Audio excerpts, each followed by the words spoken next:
Hello everyone, today I'll be showing you how to use a Philips steam iron box. So the steam iron is of Philips model and it is of 1300 watt. The color is pink as you can see, and the dimensions are 11.5 into 26.1 in centimeters, and it has water capacity. If you see, there's water inside already. The water capacity is around 180 ml and the voltage is around 240 volts. Frequency is around 50 hertz, and the weight overall of this is around less than 1 kg, that is 970 grams. It's easy to handle, easy to kind of hold it, and very convenient to kind of press your clothes. So I have been almost using this for about 8 years now. It's been gifted to me by someone dear, and I have no reason to change it. There was no reason to let it go. It's been very good, and it's very definitely value for money, I would say. And during that time, I think around 8 years back, it was close to 900 to 1000 rupees. Now today I checked in Amazon and it's close to 1800 rupees. It's not a promotion or something. You can buy it from Amazon or from anywhere you want. I just thought I'll make a video of it and let you know the price as well. So if you're interested, you can kind of purchase it from a local store or whichever avenue is possible for you. So I'll just show you the water. So before, what we used to do is we used to have a dry iron, and then we used to use a cloth, and then we used to dip it in water, and then wherever there are creases, right, we used to apply the cloth dipped in water on the creases, and then we used to iron it, and it used to be a very cumbersome task. But after this, we got this iron. You can spray the water gets sprayed from this nozzle. If you see here, there's a nozzle here, so water gets sprayed from that when you press this button. Okay, so wherever there is a crease or wherever it's lot of shrinkage of cloth, you can just press this and water gets ejected out from this, and you can continue with your ironing process, which is a very hassle free. So it has a plate which is here. If you see, there's a plate. It has a non-stick. This is a non-stick sole plate, and this is the condition after 8 years, but still it's going good. There's no reason to, as I said, let it go or change this, and it's been doing a wonderful job ever since I bought it. And let's start. I just want to show you a simple cloth how to iron it, so that you just know. So you need to plug this in. So I've already plugged this in. I will just switch it on. So when you switch it on, you see your light here, and I'll tell you the basic rules for ironing. You will just plug it in and you'll prepare your board. Okay, this is a board. You can make it in an iron stands will be there, or if you feel that's not required, you can place a bed sheet or anything on the mat or anything. You can place the bed sheet. I place the Solapur bed sheet. I feel this really comfortable and really tough, and it gives a good base for my clothes for ironing. So you can also do the same thing. You can just place a good tough bed sheet so that it gives a good base. And you need to preheat your iron box. Okay, and this is a various cloth gradients. Like for example, if you wanted to use a cotton cloth, you just need to put where the marking. I'm not able to show you, but you can. But I'm definitely sure that you would understand, because it's very simple. You just need to turn it wherever here the markings are there. You can see it when you get it.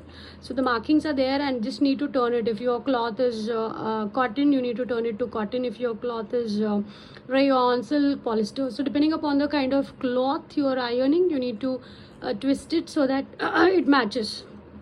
It matches, and it regulates the temperatures according to the cloth which you are ironing. And this is a very important thing to do, because if you put a very high temperature, for example, when you are ironing a cotton cloth, it would need a different temperature, and with the same temperature, if you are ironing a synthetic cloth, it might burn. So there's some special care that you need to take or keep in your mind, which is very basic.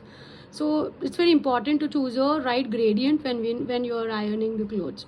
So you'll preheat the iron. So my iron is already just now it got preheated. So what we do, I'll show you a small ironing of a small napkin. Okay, so just need to press it gently like this, and this, as I said, this is the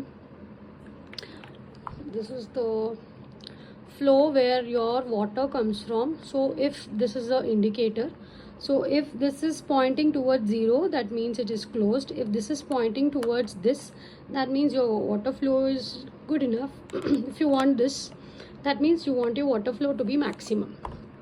Okay, let me keep ironing the clothes. So if you see from here, you see the water coming out, right? So I am pressing this and then the water is coming out. So what we do, just need to press it. Okay, so some clothes, what we need to do is we need to iron them inside out. Okay, for some clothes, especially like your denims or something like that, so that it doesn't burn your clothes. Okay, doesn't burn or it doesn't leave any stains, or the clothes are well maintained. So generally the jeans and all, I just turn it inside out. So there are some precautions which you need to maintain. You need to keep the iron up, like how I kept. Okay, I'm not using the iron now. My ironing has already been done. So you should never put it like this. This is very dangerous because the heat is still there and it can burn the remaining cloth. Okay, so always your iron have to be upside when you're not using it. And do not fill the water. Here is where we fill water. So do not fill the water until it overflows. Leave some gap. If you see here, the water capacity can come up to here, but I filled only till here. Here if you see, so that it is it doesn't overflow or it doesn't cause any damage. So leave some gap so that it is good that way. Okay, and wait for some time for the iron to heat up. Don't immediately start rubbing and don't immediately start giving, that's not required.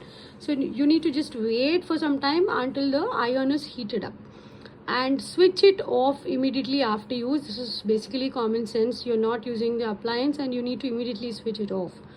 And this is called the supply cable. Okay, when it is cooling down, don't fold the cable. Okay, don't fold the cable into smaller to appear it smaller. So you should never fold this cable. Okay, it's very important. Otherwise, sometimes there are chances that there is a short circuit which is happening. So you shouldn't fold this cable at all. Okay, however inconvenient it is, let it be long and let it go until the switch, and never ever try to make this short. It is not good. Okay, and don't twist the cord also. Don't twist this cord. So there are some temperatures which you need to maintain. As I said, 275 degrees is a low temperature that you use for synthetic and nylon clothes. 300 is a medium temperature you use for polyester, silk, lace, rayon, etc. And 400 is like very high temperature you use for your cotton, you use for your denim clothes, etc. Okay, so there are a lot of advantages in this Philips iron. What I saw is it is very lightweight. First of all, as I said, it's value for money.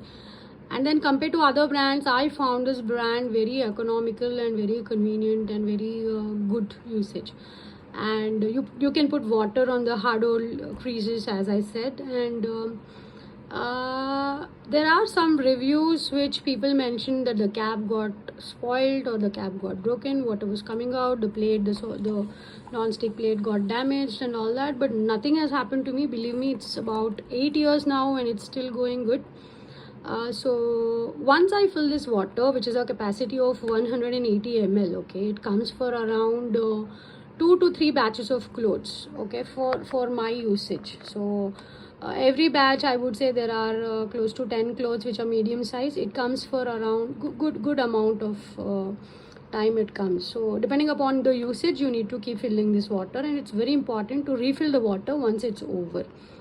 And what else? You can check. One important tip what I want to give is, as I said, you need to iron your clothes upside out, turn them upside out, inside out, sorry, not upside out. Turn them inside out, and then you have to iron your clothes to prevent the potential damage to prints, especially jeans. I would do that way. And you need to choose the right temperature, and please remember that it's very important. And you check, one last thing what I want to tell you is, check the labels for the clothes when you are ironing your clothes. For example, there is some label, sometimes they mention the labels, like for example, if there's an iron symbol with one dot, that means it's you have to iron it at cool temperatures. If there's iron with two dots, that means it's at warm temperatures. If it's iron with three dots, that means it's for hot temperatures. So if there is an iron with cross symbol, you should not iron that specific cloth. So I believe that you had understood and found this useful, how to use an iron box. Thank you.